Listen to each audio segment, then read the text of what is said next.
Sud Radio, Osez investir, Thomas Binet. Et on a retrouvé Thomas Binet aujourd'hui pour placer notre argent, Thomas, au programme. On va parler de la baisse du prix de l'immobilier. Je vais vous expliquer dans un instant pourquoi. Ça va peut-être pas se passer comme prévu. On va recevoir Meyer Azoghi, président de Cyrus Conseil, société en gestion de patrimoine et en stratégie d'investissement. On va vous expliquer comment réussir au mieux sa transmission de patrimoine. Et on finira avec Sabine Tellier, notre experte en gestion de patrimoine, qui va nous parler d'assurance vie. Oui, ça peut servir. Allez, tout de suite, c'est parti. Au cœur des quartiers pour mieux vous conseiller, le réseau Century 21 et ses 960 agences immobilières vous présentent Sud Radio, Osez investir, le conseil de la semaine. Mon cher Thomas, on ne sait plus trop où on en est, puisque vous nous disiez il y a un instant qu'on n'envisagerait plus de baisse de prix dans l'immobilier ancien. On en est où ? En tout cas, mon cher Jean-Marie, c'est ce qu'on découvre dans une étude publiée par la BPCE. 40% des vendeurs s'attendent même à une hausse des prix d'ici la fin 2024. Et décidément, pourtant, les temps ont augmenté, les ventes ont un peu fléchi. On a des règles d'octroi de crédit qui sont particulièrement durcies. On apprend même en cette fin de semaine que les prix de l'ancien plongent de 4% sur un an. C'est pas rien. Tout laisse à penser quand même que la baisse des prix devrait continuer normalement. Votre analyse est juste. Et pourtant, elle est fausse. Elle est fausse parce que c'est ce qu'on appelle une injonction paradoxale. Alors, je vais vous expliquer ce que c'est. Tout s'y prête et pourtant, ça ne se passera probablement pas du tout comme prévu. D'abord, parce que les taux viennent de stopper leur progression, voire même baissent un peu. Les banques commencent à accorder plus de crédit. Alors du coup, les vendeurs se disent qu'il est urgent d'attendre. Pourquoi baisser son prix si le marché se débloque ? C'est logique en soi.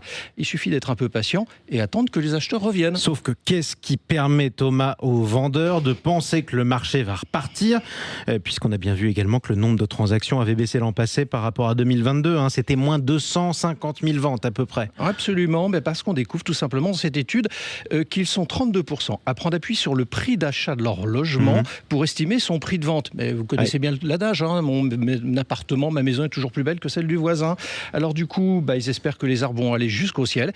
Si on avait voulu constater une baisse des prix plus significative, il aurait fallu que les taux restent plus élevés plus longtemps en fait. Il aurait fallu manger des haricots magiques. Sinon, alors il n'y a pas d'autres raisons objectives qui pourraient amener le prix à baisser ? Si, il y en a une principalement, c'est le DPE, le fameux diagnostic, qui commence à jouer un rôle important. Oui, le fameux, dont on parle assez fréquemment, qui joue un rôle important dans la prise de décision. Les acheteurs sont très regardants sur le classement du bien souhaité. Du coup, les biens situés dans la fourchette haute des prix sont classés A ou B, et à contrario, les bas de classement est négocié fortement. Exactement, ce qui nous amène à votre mot de la fin, Thomas. On va conclure en disant qu'en cas de difficulté de vente, 51% des acheteurs seraient prêts, des vendeurs seraient prêts à accepter une baisse des prix et 49% privilégieraient une attente. Ça veut dire quoi ? Tout simplement, les vendeurs et les acheteurs sont en chien de faïence, comme je dis depuis plusieurs mois. Ils se regardent. On va voir à la fin du match. On peut en déduire que les ventes vont encore baisser ou pas, en nombre ? Probablement. Ce serait probablement possible. Sur 2024, mais attendons 2025 pour vraiment savoir. Prenons les paris, mon cher Thomas Binet. Tout de suite, on accueille votre invité. Et votre invité de la semaine, Thomas, c'est Meyer Azoghi, président de Cyrus Conseil, société en gestion de patrimoine et en stratégie d'investissement. Alors Cyrus Conseil, créé il y a 35 ans, qui dépasse les 11 milliards d'euros d'encours et qui rassemble en tout 370 collaborateurs au service de 5000 familles. Soyez le bienvenu. Vous êtes l'invité de Thomas Binet. Merci. On va parler avec vous de transmission de patrimoine, parce que c'est un vrai sujet, à mon sens, et c'est une étape importante dans la vie. Avant d'entrer dans le détail, est-ce que vous jugez qu'on anticipe assez bien sa transmission de patrimoine ? Pourquoi je vous dis ça ? Parce qu'en France, il y a quand même un tabou, c'est la mort, et que forcément, quand on parle de transmission, ça nous ramène à notre propre disparition. Est-ce que vous pensez Vous avez raison, Thomas, effectivement, même si parler de mort ne fait pas mourir, Dieu merci, sinon nos clients ne seraient plus là, et ce serait bien dommage pour nous. Lorsqu'on parle de transmission, il y a plusieurs aspects. Il y a un aspect émotionnel qui est très fort. On parle souvent d'impôts, de fiscalité, mais avant la fiscalité, c'est d'abord à qui je transmets. En France, on ne peut pas transmettre son patrimoine à qui on veut. On a des héritiers réservataires, essentiellement les enfants. Ensuite, c'est qu'est-ce que je transmets ? Éviter les indivisions. Est-ce que je laisse chacun se débrouiller pour constituer son lot ou est-ce que de mon vivant, je vais prendre les décisions qui vont permettre d'attribuer certains biens et pas d'autres ? Notamment un conjoint dans le cas de famille recomposée ou d'enfants qu'il faut protéger plus que l'autre. Donc au-delà de combien, c'est quoi ? Et enfin, qu'est-ce que ça coûte ? C'est vrai que les droits de succession en France, en ligne directe, vont jusqu'à 45%. On va aller grosso modo de 20 à 45%. Donc, si on ne fait rien, ça peut coûter très cher. Mais alors, est-ce qu'on peut quand même transmettre son patrimoine afin d'assurer la sécurité financière de ses proches sans se démunir? Parce que c'est un vrai sujet, ça aussi, quand même. Absolument, on a un prolongement de la durée de vie. On sait que les dernières années de sa vie, ce sont celles dont on a le plus besoin de revenus. Il y a la dépendance, etc. Donc oui, on peut le faire, tout dépend de la taille de son patrimoine. Alors, il y a deux façons de transmettre. Une, c'est au travers d'un testament. Oui. Lorsqu'on fait un testament ou un contrat d'assurance vie, on ne se démunit pas, puisque ça n'aura une action qu'à son décès. Et si son patrimoine est suffisant, si on a réussi à définir quelle est la part qui ne sera pas nécessaire à assurer son train de vie jusqu'à 100 ou 120 ans, là on va pouvoir anticiper et effectivement limiter de façon très significative les droits de succession. Quelques techniques très simples, celles qu'on n'utilise peut-être pas suffisamment, le démembrement de propriété, donc c'est-à-dire qu'on ne donne que la nue propriété, on conserve le droit de jouissance. Le droit de jouissance dépend de l'âge. Jusqu'à 60 ans, un bien par exemple qui vaudrait 100 serait transmis pour une valeur de 50. J'ai un abattement de 50. Ouais. À 80 ans, si je donne la nue propriété de ma résidence secondaire à mes enfants ou mes petits-enfants, je vais avoir droit à un abattement de 30%. Donc on voit que la réserve d'usufruit est un moyen de limiter les droits. Et puis il y a tous les abattements qu'on connaît. Peut-être j'ai envie de citer celui de donation transgénérationnelle. On ne pense pas aux petits-enfants. Souvent on hérite à un âge où on n'a peut-être même plus besoin d'argent. Donc il y a cet abattement de 31 000 € pour les petits-enfants que les grands-parents doivent avoir en tête. Et puis la donation dite Sarkozy, qui date déjà depuis plus de 15 ans, on peut donner une somme d'argent tous les 15 ans de 31 800 € et des poussières, pourvu qu'on ait moins de 80 ans et que la personne qui le reçoive ait plus de 18 ans. Là aussi, pour aider des petits-enfants à s'installer dans la vie. Donc, vous voyez, en faisant des donations, à condition d'en avoir les moyens, on peut vraiment limiter les droits de succession de façon très substantielle. Alors, il y a beaucoup de points dans ce que vous venez de donner. C'est pour ça qu'on parle souvent de stratégie, d'ailleurs.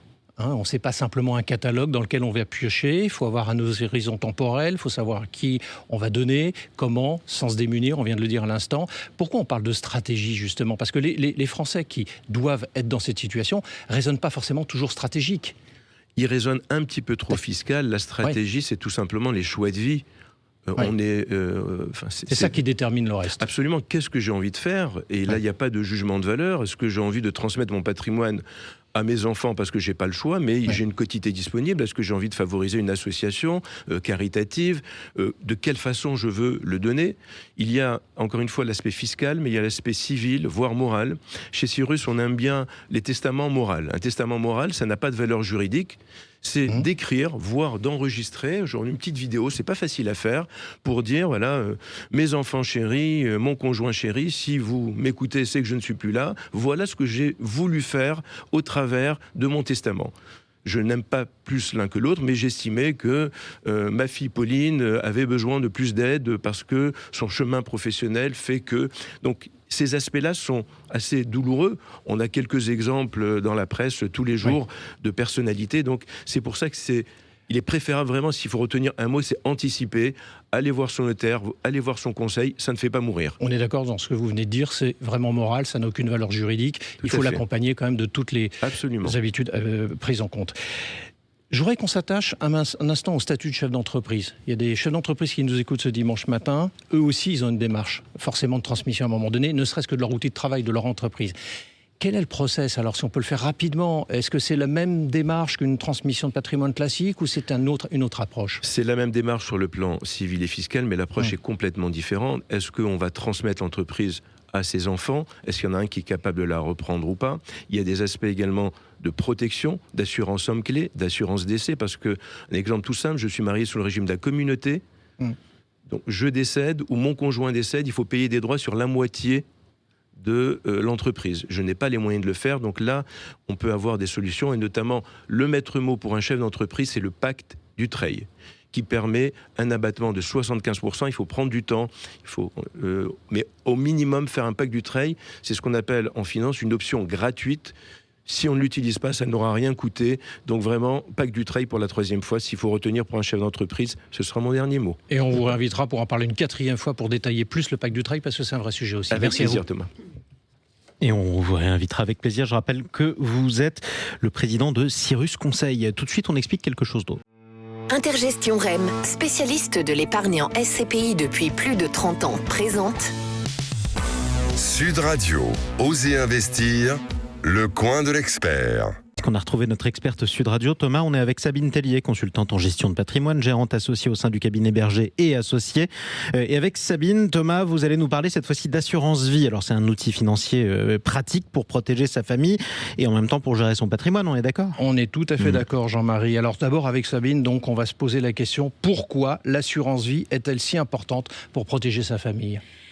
L'assurance vie est très spéciale lors de la mort de l'assuré pour les bénéficiaires, qu'en fait ils peuvent récupérer les capitaux directement sans passer par tout le processus de la succession.